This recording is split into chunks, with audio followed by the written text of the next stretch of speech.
In a small, quiet town nestled deep in the rural South during the mid-20th century, life moved slowly. The air was thick with humidity, and the streets were lined with modest wooden houses weathered by time.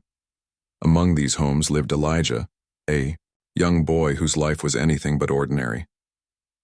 Born blind, Elijah had never seen the world around him, yet he carried within him an extraordinary gift that would one day change lives, including his own. Elijah's world revolved around sound. From the chirping of birds at dawn to the rhythmic creak of the rocking chair on their porch, every noise told a story. Raised by his loving grandmother, Sarah, Elijah grew up surrounded by warmth and faith. Sarah worked tirelessly as a seamstress to make ends meet, but no matter how hard things got, she always found time to nurture her grandson's spirit. She often said, "Elijah, God gave you ears to hear his music and hands to play it. Don't let anyone tell you your gift isn't worth something." That gift first revealed itself when Elijah was just 6 years old. One Sunday morning, after attending church with his grandmother, he wandered over to the old piano sitting in the corner of the sanctuary. It was battered and out of tune, its once glossy surface now dull from years of neglect. But to Elijah, it was magical. As he ran his fingers tentatively across the keys, he discovered that each note had a unique voice, a personality all its own. By listening closely to the hymns sung during service, Elijah began teaching himself how to recreate those melodies on the piano. Within weeks, he could play entire songs flawlessly, surprising even the choir director. Word of Elijah's talent spread quickly through the tight-knit community. Neighbors who rarely set foot in the church started showing up on Sundays just to hear him play. Some marveled at his ability to memorize complex arrangements without ever seeing sheet music. Others whispered about whether his blindness somehow heightened his other senses, making him more attuned to the nuances of sound. While many praised him, not everyone was kind. Some dismissed his playing as mere imitation, suggesting that anyone could learn to mimic tunes if they practiced enough. A few even accused him of seeking attention or pity. Despite the occasional unkind word, Elijah remained undeterred. Music wasn't just a hobby for him, it was his lifeline. When life felt overwhelming, the piano became his refuge. Sitting before it allowed him to express emotions he couldn't put into words: joy, sorrow, longing, hope. Each time his fingers touched the keys, it was as though he was speaking directly to the universe, sharing pieces of his soul with anyone willing to listen. One summer evening, Elijah's grandmother encouraged him to perform at a local community event. "It's time for folks outside our little circle to hear what you can do," she said with pride in her eyes. Though nervous, Elijah agreed. On the night of the performance, the town square buzzed with activity. Families gathered under strings of twinkling lights while children chased fireflies in the grass. At the center of it all stood a makeshift stage, where Elijah sat nervously behind a borrowed keyboard. As he began to play, the crowd fell silent. His rendition of a classic spiritual brought tears to some eyes, while others tapped their feet in rhythm. Just as Elijah reached the final notes, a man stepped forward from the shadows. Dressed in a sharp suit and exuding an air of arrogance, he introduced himself as Victor Langston, a famous pianist passing through town. Known for his virtuosic technique and biting wit, Victor had earned both admiration and disdain throughout his career. Victor listened to Elijah's final chords, then smirked. "Not bad, for a blind child," he remarked loudly enough for nearby spectators to hear. "But let's be honest, playing my instrument takes more than raw talent. Technique matters. Training matters." The comment stung, cutting deeper than any insult Elijah had faced before. He felt his cheeks flush with embarrassment as murmurs rippled through the audience. Yet beneath the hurt, another feeling began to stir, a quiet resolve. Elijah may have been mocked, but he refused to let doubt take root in his heart. That night, as Elijah lay awake in bed, replaying Victor's words in his mind, he made a decision. If this man thought his talent wasn't enough, Elijah would prove him wrong, not out of spite, but because he believed in the power of his music. Little did he know, This moment of mockery would become the catalyst for a journey that would lead him far beyond the confines of his small town. For now, though, Elijah simply closed his eyes and let the melodies in his head carry him away. Somewhere, in the distance, a train whistle blew, blending seamlessly with the symphony playing in his imagination. The world might underestimate him, but Elijah knew one thing for certain. His gift was real, and someday, it would speak louder than any words ever could. Weeks passed after the community event, and Elijah couldn't shake off Victor Langston's mocking words. They lingered in his mind like a shadow, casting doubt over the joy he usually found in music. But instead of letting those words break him, Elijah decided to channel them into something greater. He began practicing harder than ever before, spending hours each day at the old piano in the church. His grandmother, Sarah, noticed the change in him. "Elijah," she said one evening as he sat hunched over the keys, "what's got you working so hard?" "I want to show people what I can do, Grandma," Elijah replied softly, his fingers pausing mid-melody. "Not just here in town, but everywhere." Sarah smiled, pride shining in her eyes. "Then go ahead, child. Show 'em who you are." It wasn't long before an opportunity presented itself. A flyer arrived at the church announcing a prestigious music competition being held in the city. The event was open to musicians of all ages and backgrounds, with winners earning scholarships, mentorships, and a chance to perform on national television. For most people in Elijah's small town, such opportunities were out of reach, reserved for those with money, connections, or formal training. But when Elijah read the details, his heart raced with excitement. This could be his chance to share his music with the world. The thought of entering terrified him. How could he, a blind boy from a poor town, compete against trained pianists? Yet deep down he knew he had to try. With Sarah's encouragement, Elijah filled out the application form, carefully dictating his answers while she wrote them down. He included a brief description of his background and a heartfelt letter explaining how music had become his lifeline. Then, with trembling hands, he mailed it off, hoping against hope that someone would give him a chance. A few weeks later, a reply arrived in the mail.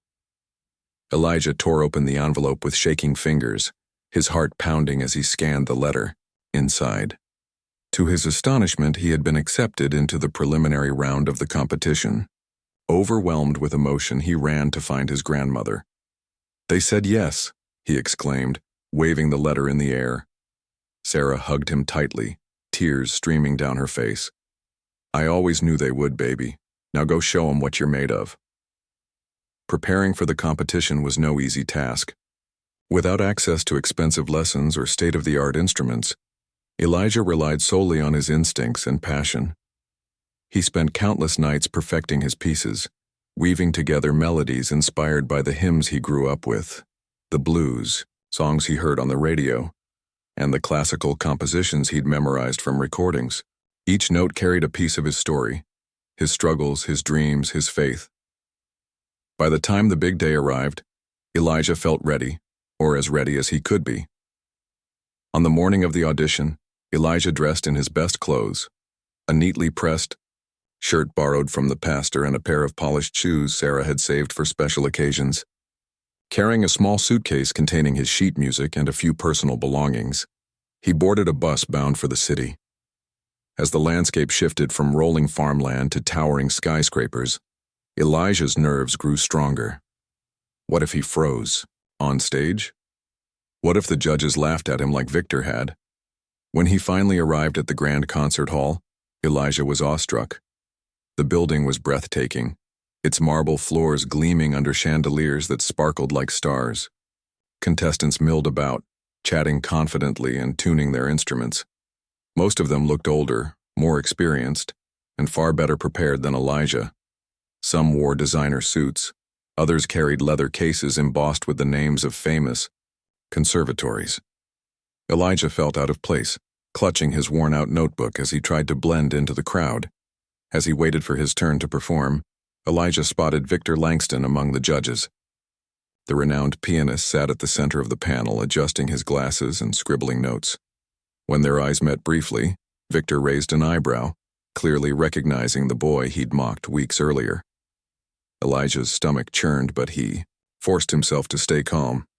He reminded himself why he was there, not to prove anything to Victor, but to honor the gift God had given him. Finally, it was Elijah's turn.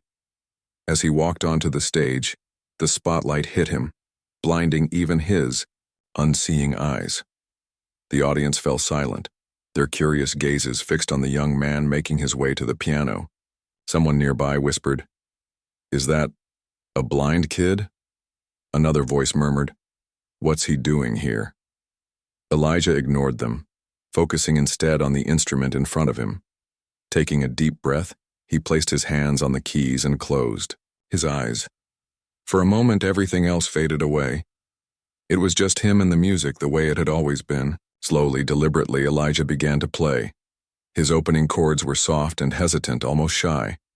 But as the melody unfolded, his confidence grew. Notes flowed effortlessly from his fingertips, weaving together a tapestry of sound that seemed to transcend the boundaries of genre and style. There was the solemn beauty of a gospel hymn, the soulful wail of a blues riff, and the intricate precision of a classical sonata, all blending seamlessly into a masterpiece unlike anything the audience had ever heard. As Elijah played, he poured every ounce of his being into the performance. He thought of his grandmother, whose love had carried him through the darkest days. He thought of the townspeople who had doubted him, and of Victor Langston, whose mockery had fueled his determination. Most of all, he thought of the music itself, the invisible language that connected him to the world. Tears streamed down his cheeks as he reached the final crescendo, his fingers flying across the keys with a ferocity that left the audience breathless. When the last note faded into silence, there was a moment of stunned stillness. Then, like a dam breaking, the room erupted into applause. People leapt to their feet, cheering and clapping as though they couldn't contain their emotions. Judges exchanged astonished glances, scribbling furiously on their scorecards.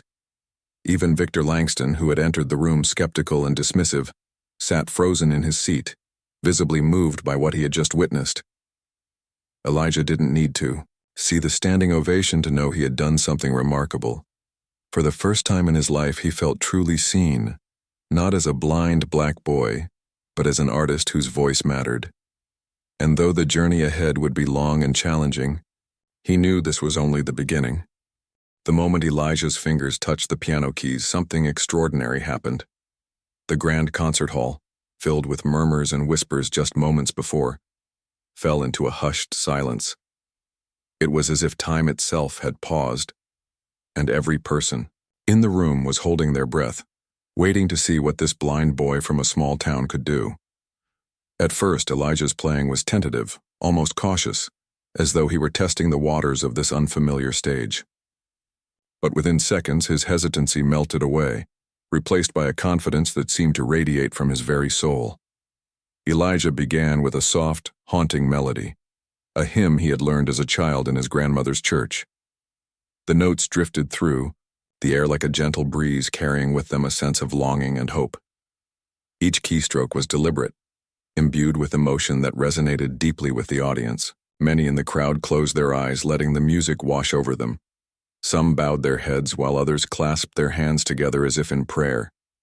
Even the judges, who had seen countless performances in their careers, leaned forward in their seats, captivated by the simplicity and purity of the sound. But Elijah wasn't done yet. As the hymn reached its crescendo, he seamlessly transitioned into a lively blues riff. His fingers danced across the keys with astonishing speed and precision, filling the hall with the raw energy of a Mississippi juke joint. The contrast between the solemn hymn and the upbeat blues was striking, yet somehow it worked. Elijah had found a way to bridge two worlds, the sacred and the secular, and in doing so, he created something entirely new. The audience couldn't help but tap their feet or nod their heads along with the rhythm. A few even let out quiet cheers, unable to contain their excitement. Just when it seemed like the performance couldn't get any better, Elijah shifted gears once again. This time he launched into a classical piece, something intricate and technically demanding that showcased his mastery of the instrument. The tempo slowed, and the music became more introspective, almost melancholic. Notes cascaded like raindrops, weaving together a tapestry of sound that felt both intimate and universal.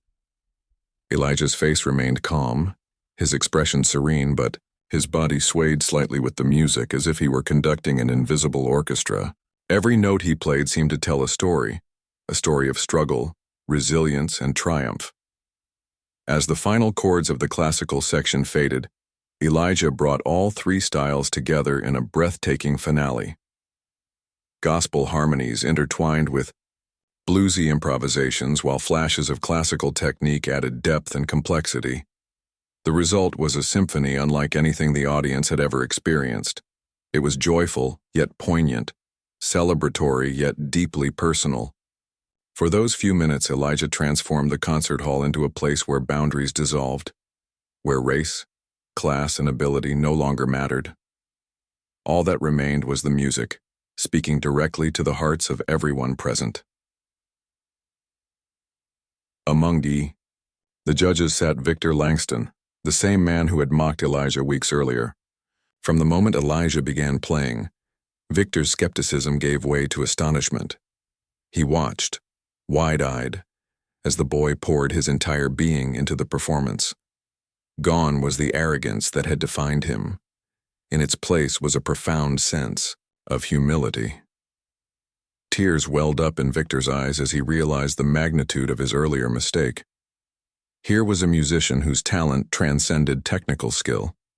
It was rooted in authenticity, passion, and an unshakable belief in the power of music to heal and unite.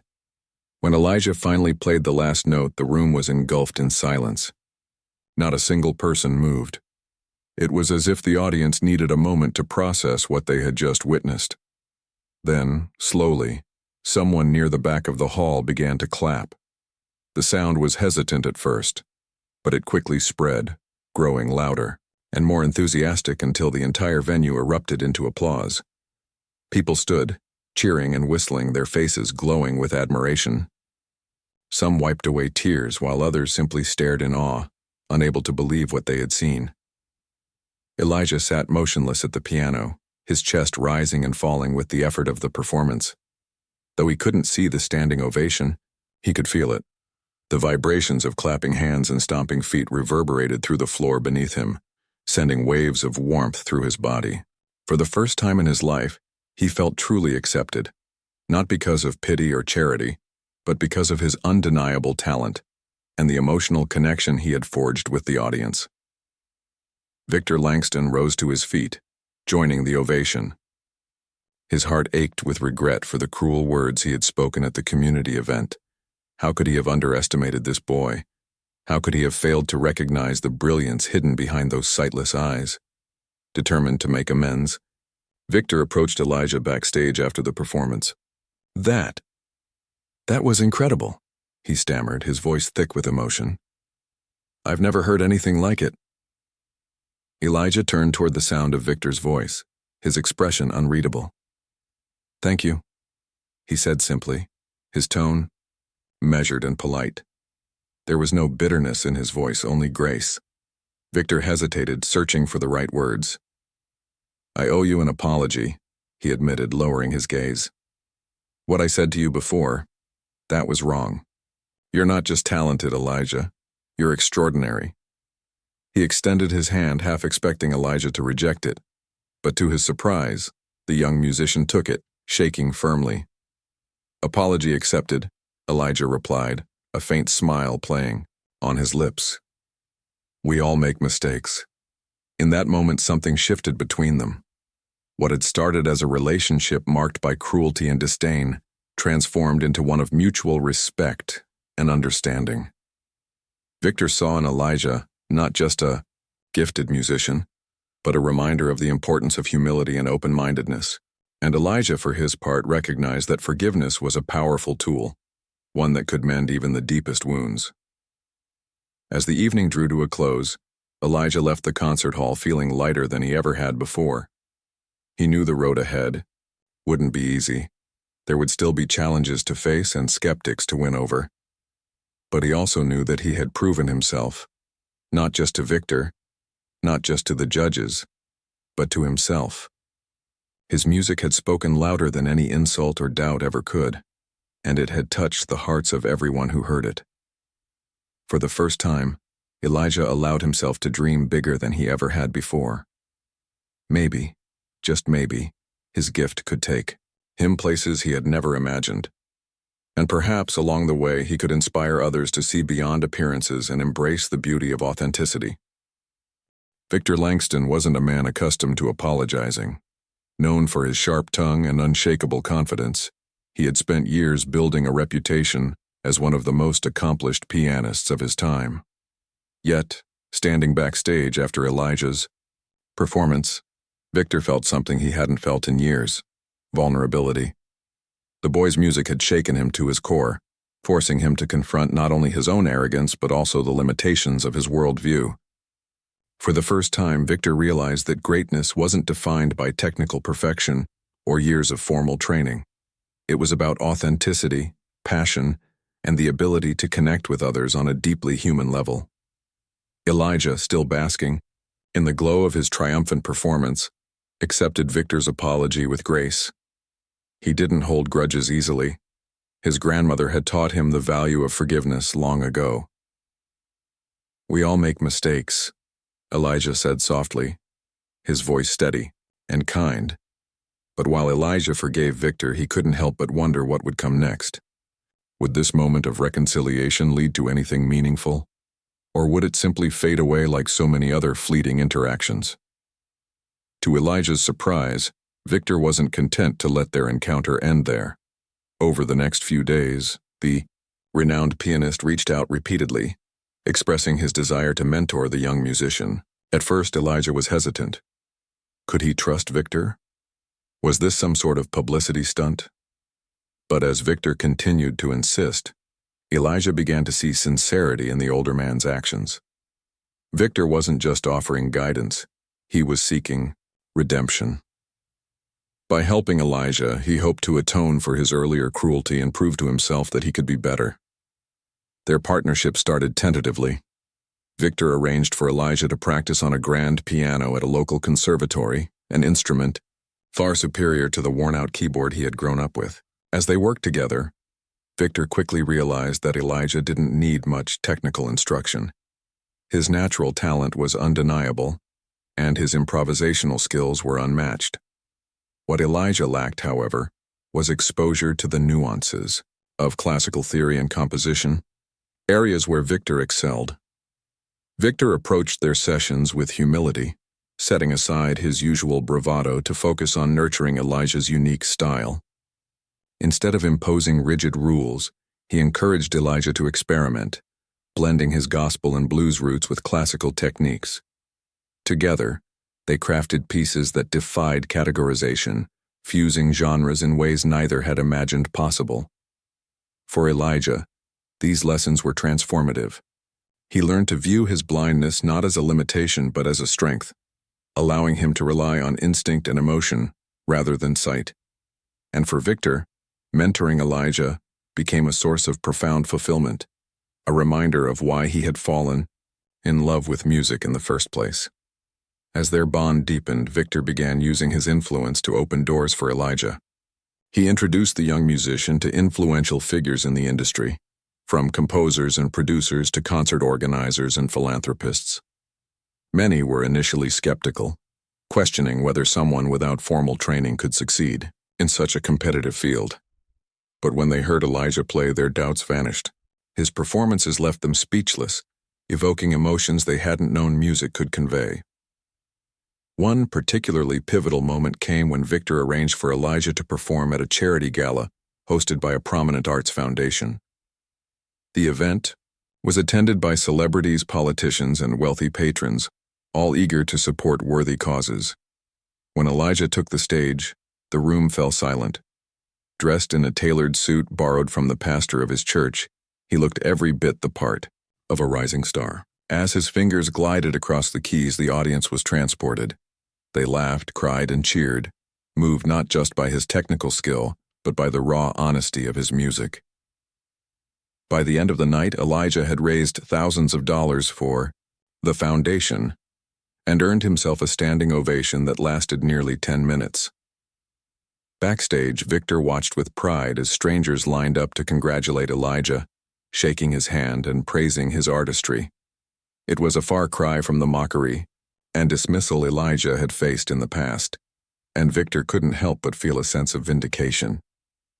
This boy, whom he had once dismissed so callously, was now being celebrated as a genius. But perhaps the most significant change occurred within Victor himself.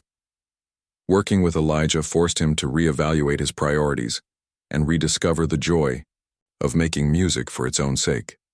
Gone was the jaded cynicism that had characterized his career for so long. In its place was a renewed sense of purpose and a commitment to using his platform to uplift others. Victor began advocating for diversity in classical music, challenging institutions to provide opportunities for underrepresented artists.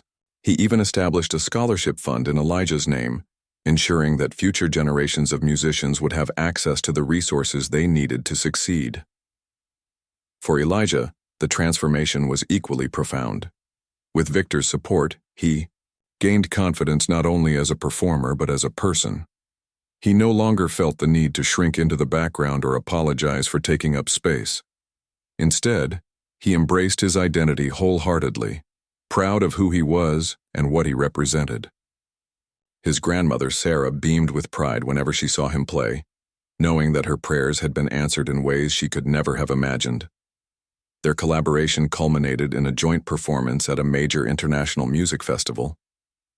The duo took the stage together, their contrasting styles complementing each other perfectly. Victor handled the intricate passages with precision, while Elijah infused the piece with soulful improvisations that brought the audience to tears. When they finished, the crowd erupted into applause, chanting their names in unison. It was a moment of pure magic, one that neither Elijah nor Victor would ever forget. Through their journey, both men had learned invaluable lessons. Elijah had discovered the power of resilience and self-belief, proving that true greatness comes from within. And Victor had found redemption, learning that humility and compassion could transform not only relationships, but lives.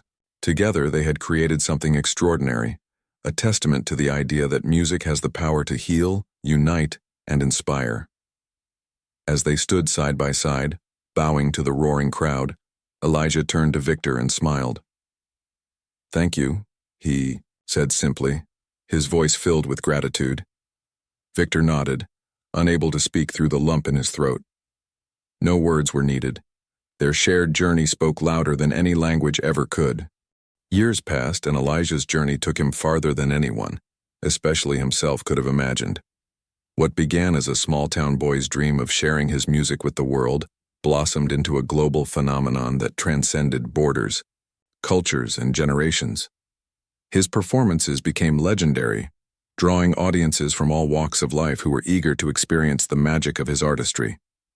From sold-out arenas in New York City to intimate recitals in remote villages halfway across the globe, Elijah played with the same passion and authenticity that had first captivated listeners at that humble community event years ago. Elijah's rise to fame wasn't just about talent, it was about connection. Every note he played carried a piece of his story. The struggles of growing up blind in a prejudiced world, the love and sacrifices of his grandmother, and the unwavering faith that kept him grounded. These elements resonated deeply with his audience, many of whom saw reflections of their own lives in his music. People often approached him after concerts, tears streaming down their faces, to share how his songs had touched them or helped them through difficult times. For Elijah, these moments were the greatest reward. Fame and accolades meant little compared to knowing that his music had made someone feel less alone. Victor Langston remained a constant presence in Elijah's life, not only as a mentor, but also as a friend. Their partnership evolved into a lifelong collaboration, blending Victor's classical expertise with Elijah's soulful improvisation. Together they composed symphonies and concertos that pushed the boundaries of traditional music, earning critical acclaim and multiple awards. Yet, beyond their professional achievements, Their friendship became a symbol of redemption and mutual respect. Victor often joked that Elijah had saved him, not just by forgiving his past cruelty, but by reminding him why he loved music in the first place. One of the most remarkable aspects of Elijah's career was his ability to break barriers. As a blind black musician performing in an industry dominated by privilege and convention, he faced countless challenges. Critics questioned whether he could succeed without formal training. Skeptics doubted whether audiences would embrace his unconventional style. But Elijah proved them wrong time and again, using his platform to challenge stereotypes and advocate for inclusivity in the arts.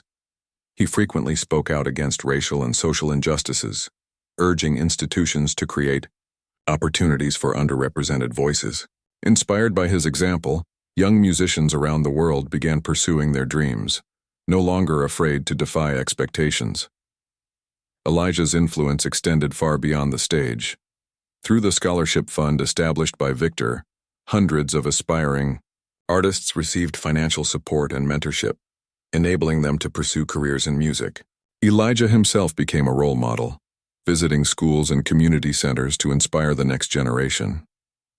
During one such visit, a shy girl with a guitar hesitantly asked if she could play something for him. When she finished her song, Elijah hugged her and said, "Never stop playing. The world needs your voice." That simple act of encouragement stayed with her for the rest of her life, just as Elijah's grandmother's words had stayed with him. As his fame grew, Elijah never forgot his roots. Despite traveling the world, he returned regularly to his hometown, where he hosted free concerts for the community. On those nights, neighbors gathered under twinkling lights, much like they had during that first performance years ago. Only, now instead of whispers of doubt, there were cheers of pride. Sarah, now older and frailer, attended every show, her eyes shining with tears of joy. She often told Elijah, "You've done more than make us proud. You've shown everyone what's possible when you believe." Elijah's impact reached its peak when he was invited to perform at the United Nations General Assembly. Standing before world leaders and dignitaries, he delivered a speech that moved the room to silence. "Music is a universal language," he said, his voice steady and powerful. "It doesn't matter where you come from, what color your skin is, or whether you can see. The moment you hear a melody, you're connected to something greater than yourself. Let us use this power to build bridges, not walls." When he sat down at the piano and began to play, the entire assembly rose to their feet, applauding long after the final note faded. By the time Elijah retired from touring, he had left an indelible mark on the world. His compositions were studied. In conservatories, his recordings streamed millions of times, and his story taught in classrooms. Yet, despite his success, he remained humble, always attributing his achievements to God, his grandmother, and the people who had supported him along the way. In interviews, he often said, "I'm not special because I'm blind or because I'm talented. I'm special because I refused to give up, and because I found a way to turn my pain into purpose." Victor, too, underwent a profound transformation. Once known for his arrogance and biting wit, he became a champion for diversity and inclusion in the arts. He wrote a memoir detailing his journey with Elijah, titled "Seeing Beyond Sight," which became a bestseller. In it, he reflected on the lessons he had learned about humility, forgiveness, and the importance of recognizing greatness in unexpected places. The book ended with a poignant dedication. "To Elijah, who taught me to see with my heart." In the twilight of their lives, Elijah and Victor continued to collaborate, composing pieces that celebrated resilience and unity. They performed together one last time at a charity gala, marking the 50th anniversary of the Scholarship Fund. As they took the stage, the audience erupted into applause, many rising to their feet in ovation. When Elijah played the opening notes of their final duet, a hauntingly beautiful melody inspired by Sarah's favorite hymn, there wasn't a dry eye in the house. It was a fitting farewell, a testament to the bond they had forged and the legacy they had built together. When Elijah passed away peacefully in his sleep at the age of 82, the world mourned the loss of a true icon. Tributes poured in from every corner of the globe, celebrating not just his musical genius but his humanity. At his funeral, Victor delivered a eulogy that captured the essence of the man he had once underestimated and later grown to admire. Elijah didn't just play music, Victor said, his voice trembling with emotion. He lived it, he breathed it, and through it, he changed the world. Though Elijah was gone, his music endured, continuing to inspire and unite people long after his death. Schools, concert halls, and even streets were named in his honor, ensuring that future generations would remember the blind black boy who had dared to dream, and whose dreams had stunned the world.